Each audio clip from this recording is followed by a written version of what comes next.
Assalomu alaykum hammaga. Hurmatli Education YouTube kanali obunachilari. Barchangizni yangicha rubrikamizda ko'rib turganimizdan xursandmiz.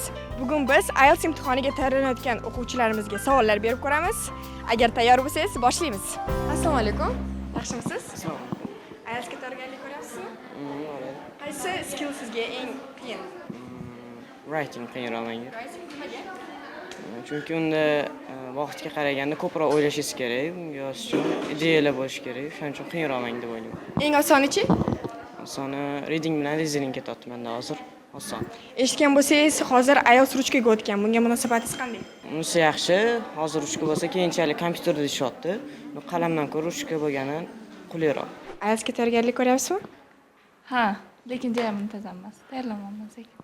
Qaysi section siz uchun eng osoni? Qamal, men bora qolay, vaqt bo'lib qopti. O'zing Eng qiyinisichi? writing. Necha moqchisiz? 9, конечно. Shunda qachon topshirasiz? Baholasi hali aniq emas. No, yoz oxiriga. Agar bilgan bo'lsangiz, IELTS ruchkaga o'tdi. Munosabatingiz qanday? Endi munosabatim bu CDIELTS kelajagi uchun qilayotgan ish. Ruchkada baribir neudobni bo'ladi.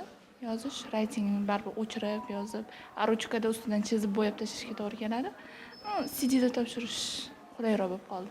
Hozir Shunda siz CDda topshirmoqchimisiz? CD qulayroqmi, chin paper? CD hali topshirib ko'rmaganman. No CD topshirish niyatidaman. IELTS topshirish niyatingiz bormi?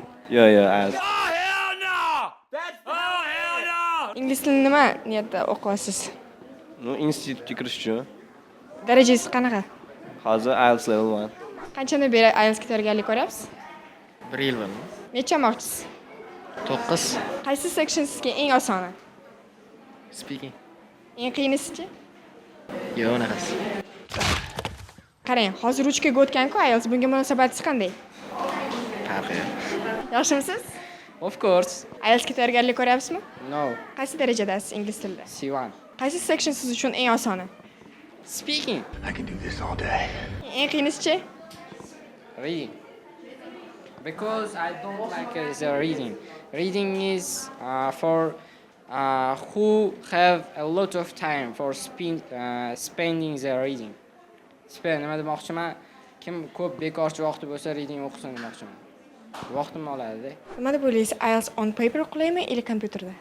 Men o'zim on paper topshirganim uchun menimcha shu on paper klassik qulayroq. Qaysi bo'lim siz uchun eng qiyini? Men uchun pronunciation sal qiyinroq bo'lgani uchun speakingda ozgina hayajon, shu uchun speaking qiyinroq bo'lgan. Tushunarli. Face to face topshirganmidingiz? Yo'q, face to face emas, kompyuterda CD. Ha, video call, tushunarli. Eng osonichi?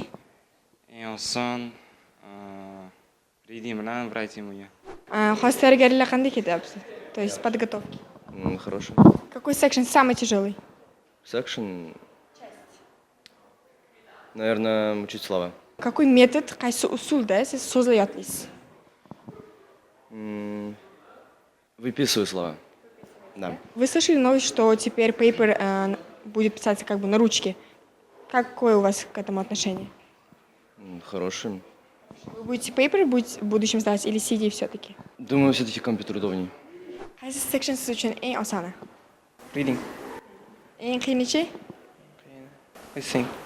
Nima deb o'ylaysiz, hozir ruchkaga o'tdi-ku? Bunga munosabatingiz qanday IELTS ruchkaga o'tganligi haqida?